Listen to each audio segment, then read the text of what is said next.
Hello, I'd like to introduce myself. My name is Mr. Foley, and I'm the new Assistant Principal and Activities Director here at Platteville High School. I consider it a privilege and an honor to be part of the Platteville school community.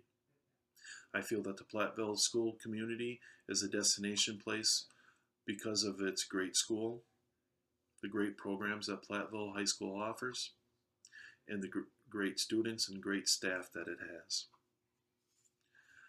I would like to discuss the mission of our student activity code here at Platteville High School.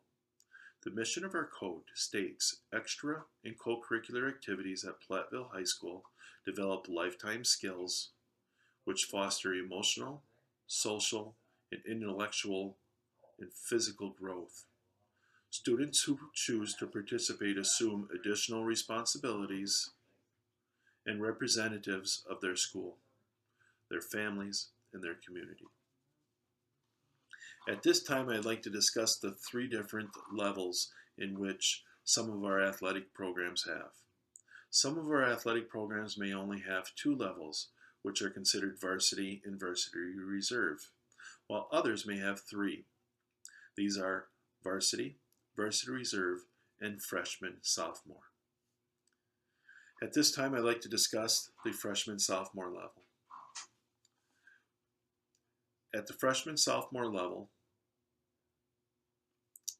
teams should all be given the opportunity to participate. All athletes will be retained on the team. This does not mean that all athletes will be given the equal amount of playing time. Furthermore, not all members of a team may get to play in every game or contest. Playing time is still the decision of the coach. Now at the varsity reserve level. At the varsity reserve level, the progression towards the varsity athletics continues with an increased emphasis on winning. While every varsity reserve athlete will be retained on the roster, they all should be given the opportunity to participate. This does not mean that all athletes play an equal amount of time. Furthermore, not all members of a team may get to play in every contest. Playing time is still the decision of the coach. Now at the varsity level. This is open to students in grades 9 through 12 with the best skills and talents in a specific program. At the varsity level, being competitive and winning is emphasized more strongly than at any other level. It is the decision of the coach who will play in each game or contest to give the team the best opportunity to be successful. This means that during the season, some athletes at the varsity level will see considerably less playing time than others on the team.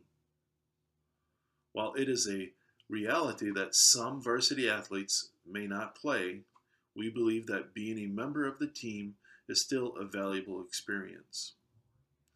And also, please note, ladies and gentlemen, at the varsity level, teams may be reduced in size because when teams participate in the WIAA tournament series, some of the teams have to be reduced to a certain number. So please be aware of that. Usually the rule of thumb that I would like to use here at Platteville High School is playing time is really not a discussion. However, if you do have a question for a coach, the rule of thumb that I would like to use is a 24-hour waiting period in which parents should take the approach with the coach that not to discuss things 24 hours before a game or 24 hours after a game. So if you do have any questions or concerns, we can go in with a clear mind. We can sit down and we can discuss things in order to help your student out. Because the number one overall goal is we're here for the students. Okay, the next part of the activity code that I would like to discuss is our academic standards. The primary mission of the P of Platteville High School is to provide all students with successful academic experiences. Students who participate in the Platteville High School extra or co-curricular activities must achieve and maintain academic success in order to participate. Students must maintain full-time student status and passing grades without any incompletes to be considered eligible to participate in extra or co-curricular activities. Scholastic ineligibility may not be appealed. In order to maintain academic eligibility, a student must not receive any failing marks at the end of a grading period or quarter. An incomplete will be considered as a failing mark. Now, let's discuss if a student does receive one failing mark. A student that receives one failing mark will be suspended from all activities for a total of 15 school days. Students will not be allowed to, students will be allowed to practice or rehearse, but not be allowed to compete. Grades will be checked after the 15 days. And if the student has all passing grades, they'll regain full eligibility. If a student is still failing a class, they will remain ineligible for an additional 15 days. This process will repeat until all students regain their eligibility. Now, if a student does receive one F, they could get probationary status.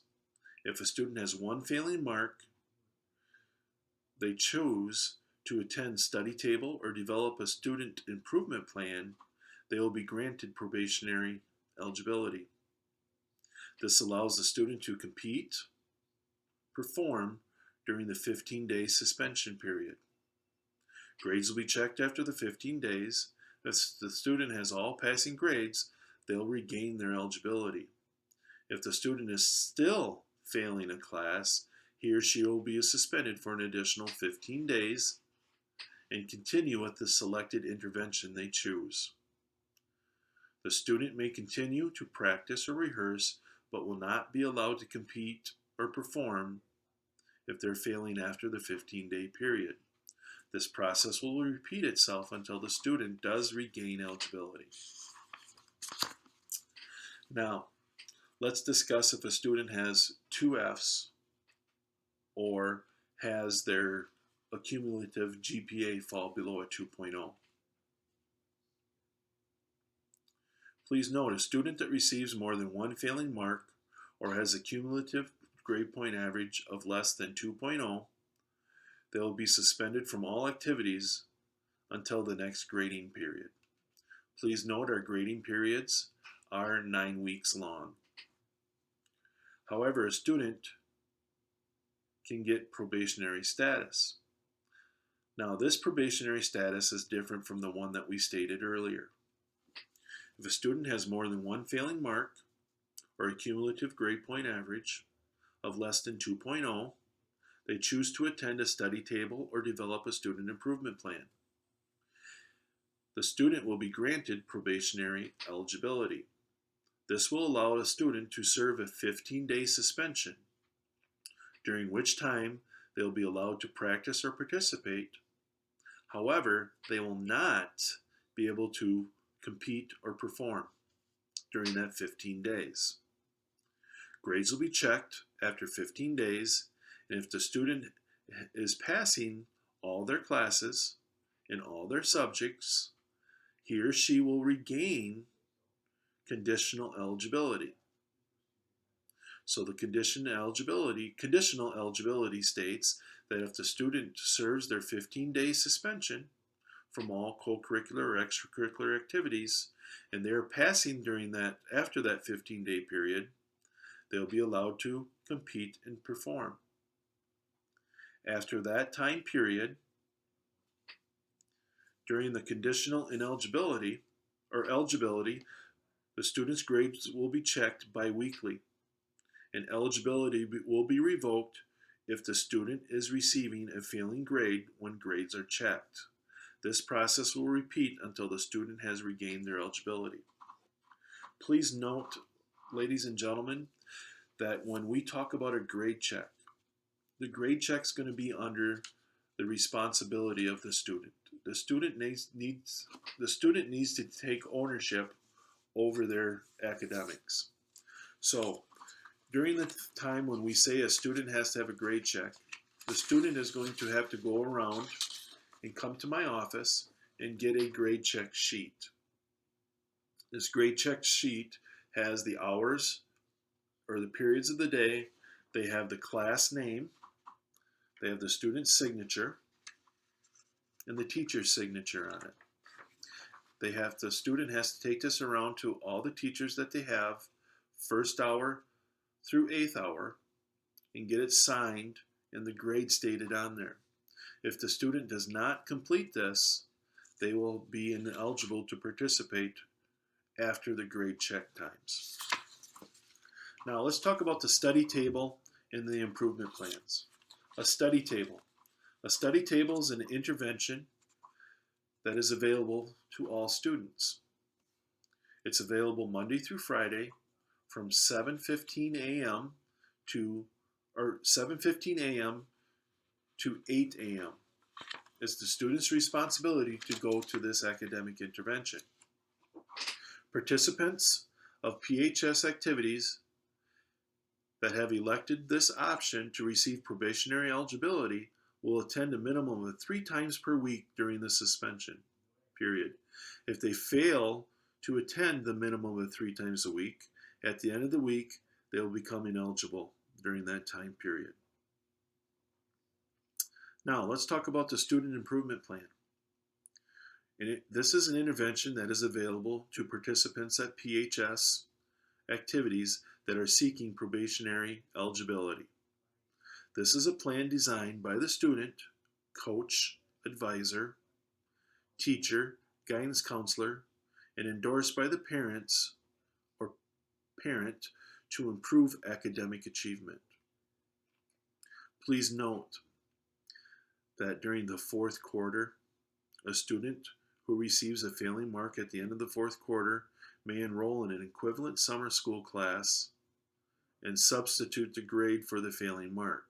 A student can only substitute 1 grade per summer session.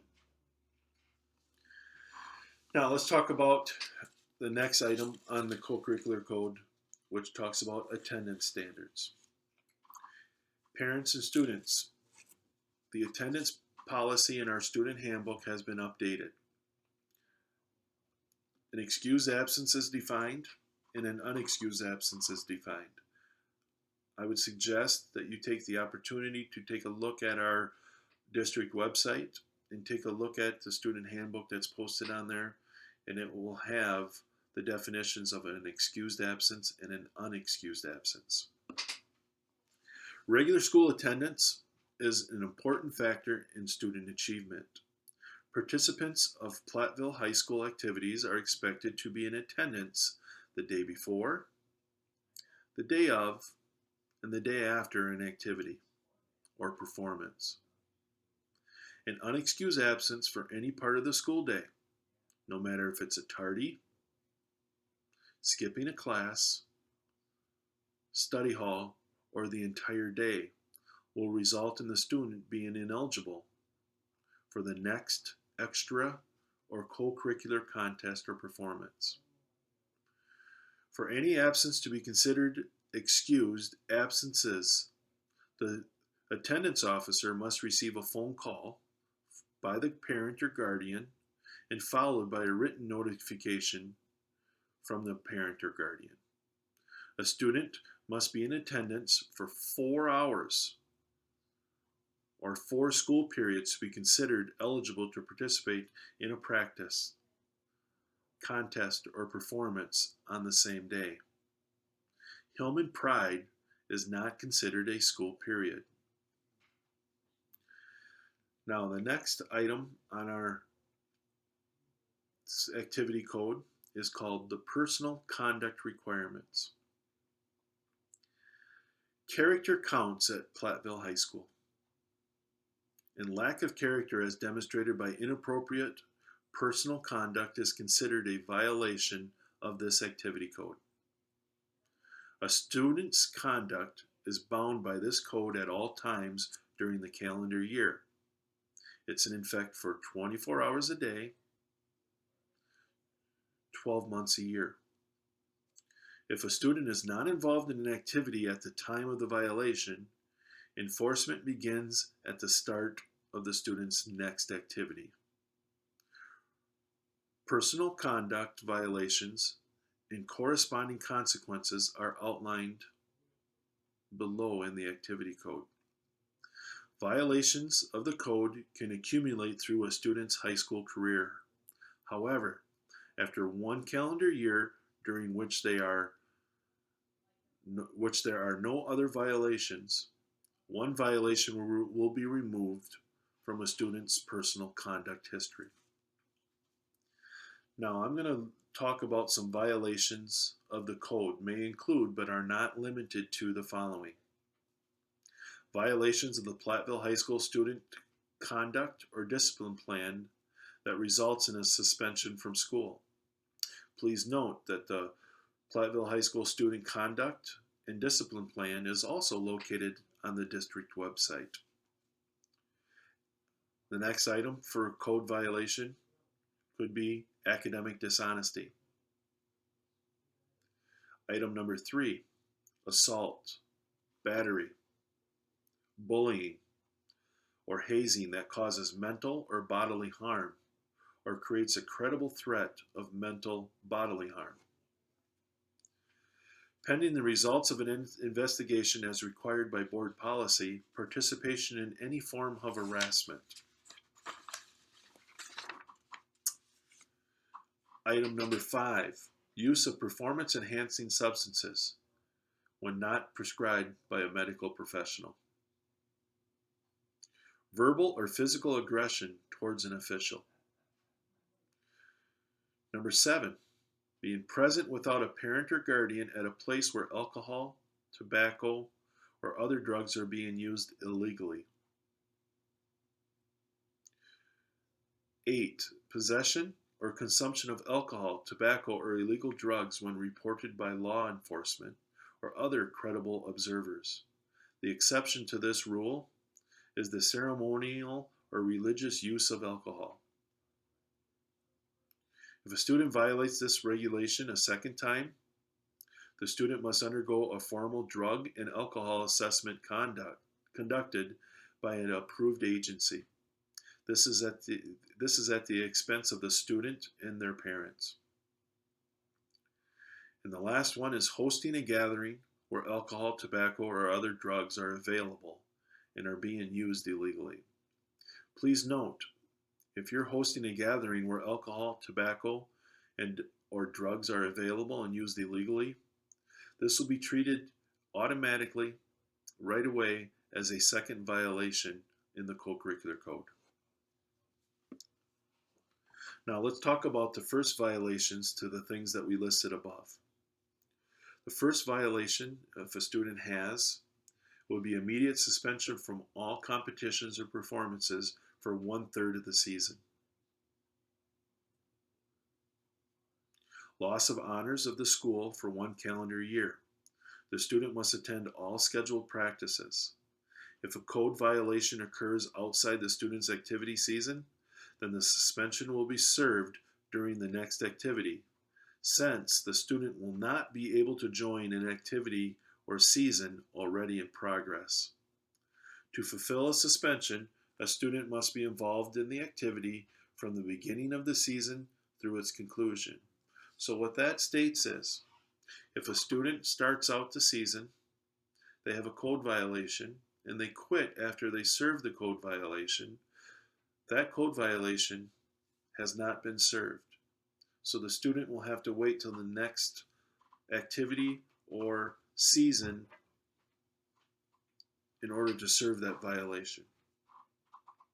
The second violation is immediate suspension from all competitions or performance for 2/3 of the regular scheduled school year.